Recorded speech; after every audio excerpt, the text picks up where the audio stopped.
Scouting Report is sponsored by Penn State Health, giving you the care you want, where you want it. Visit PennStateHealth.org to find a provider near you.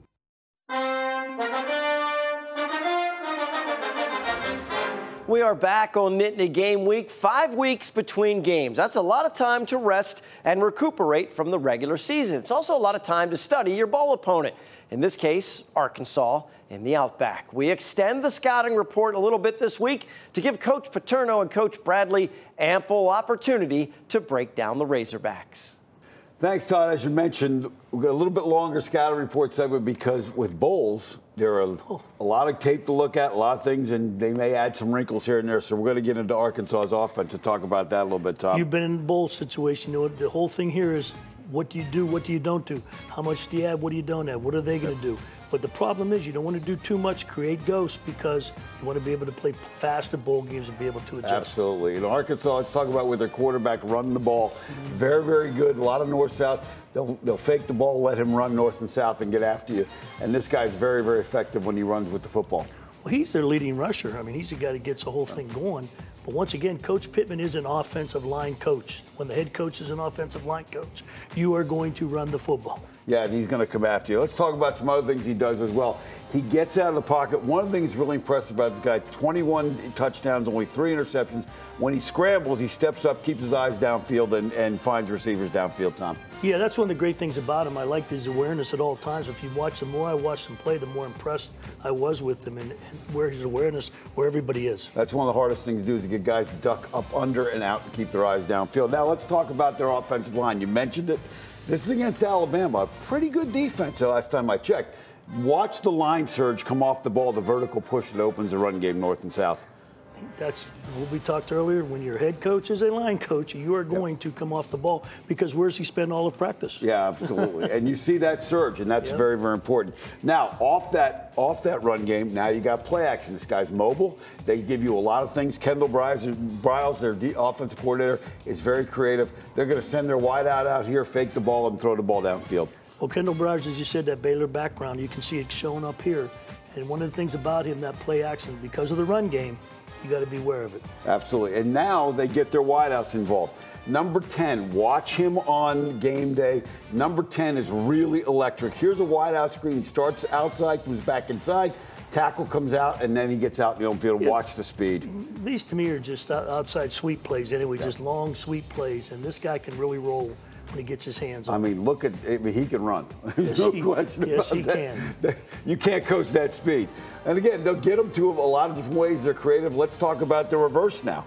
You talk about the reverse. Now they're sending everybody in yellow going one way. The tight end's pulling. He wheels back around. They create a wall, and now this guy gets outside. And again, look out. Yeah, I think it's really, you watch them. They seem to have a knack for setting this play up during the game if you watch them over the course of the season. And look at the big man out in front getting downfield. I mean, that's really, really impressive. So let's talk a little bit now about their defense. A 3-3-5. Look at their base defense. 3 down guys, 3 linebackers, 5 DBs, which gives you a lot of creativity, a lot of different things to do with the coverage. You want to run north and south, not east and west, as evidenced by this play. No question. You better, those 3 threes, they can do a lot of different things. There are a lot of different moving parts. You better get going and get north-south. Stay away from east-west. And this may be a chance for Penn State's offensive line to really get on track. Now, you want to stay out of third downs. They're very creative. Here, they're going to come right after you. They're good. Missouri's in an empty set here. They bring a guy off the edge, and they disrupt everything in that middle. The guys stand on the line of scrimmage, get all the way back deep and play man-to-man. That's the one thing about this. I've watched them over the course of the games. They are very creative on their blitzes. They come up with a lot of different looks, a lot of different ways to attack it. They have a lot of people moving around in that scheme. And disrupting your pass game. Now, going to another third down. Now they show you, they're all up in the line of scrimmage, showing you man-to-man, and now they're going to bail out of here and drop 8. Now your quarterback's got to find the open guy. Yeah, it's surprising how much 3-man rush they do in this scheme. Yeah, no question about it. And again, just here's Missouri's quarterback just trying to find somebody, and there's people all over the place, not a lot of places to go with the ball. Red zone defense, again, a big category this year. These guys are really good, only giving up touchdowns about 52% of the time. Dropping 8 here, creating some confusion for Alabama. Well, that's a lot of this has to do with the multiple moving parts within their scheme, what they can do, especially down by in the goal line. And you can see Alabama's quarterback, who, by the way, won the Heisman, is pretty good. He can't even find a guy. And they gave Alabama all they wanted in that game.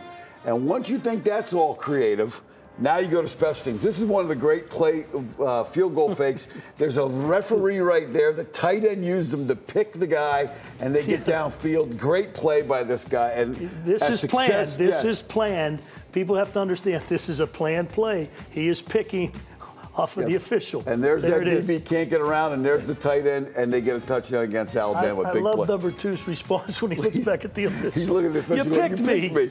Now, and you know what? When you pick things, things happen. And you know, one of our favorite picks this time of year, New Year's Day, over to Todd.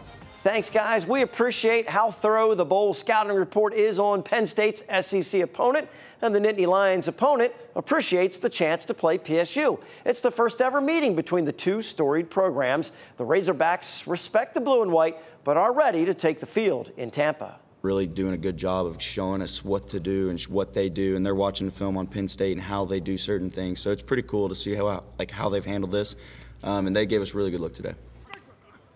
Kickoff at 12 noon in Tampa, Florida. SEC versus Big Ten, always a classic matchup in the postseason. Razorbacks and Nittany Lions, certainly no different. Should be a good one. We like to think we have a pretty good football IQ on this program. Coming up, we add some AQ to the show, as in former Nittany Lions and NFL offensive lineman AQ Shipley. He's a multi-sport star and now an assistant coach in Tampa Bay. An entertaining and enlightening interview is next on Nittany Game Week.